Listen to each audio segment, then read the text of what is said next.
area is the One Reborn, and surprise surprise, it's one I consider to be a total knockout. It borrows the boss room layout from the Tower Knight fight from Demon Souls, what with projectile enemies being stationed above and the stairs to set projectile enemies being located in the far left and far right behind the boss.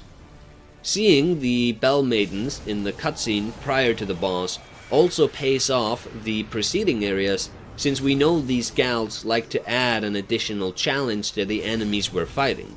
Meaning the Bell Maidens in the Unseen Village were a tutorial for the boss, which is another reason to like them. This boss leans into the player's improved mobility from Souls, has interesting hitboxes, has what I consider to be a good boss arena. I've laid out my standards for what I consider to be the hallmarks of a good boss fight in these games already. My affinity for this guy should not be a surprise.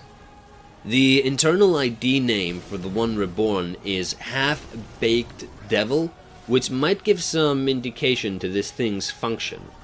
Many of the ID names are carryovers from old builds, so we can't reliably use them for lore, but the idea of this thing being half-baked indicates that it is an incomplete devil.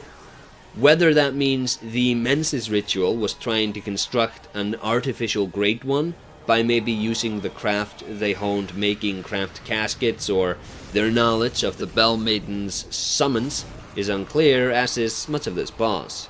Considering Menses' obsession with Cause, it might be that this was an attempt to resurrect it so that they could have the audience they wanted.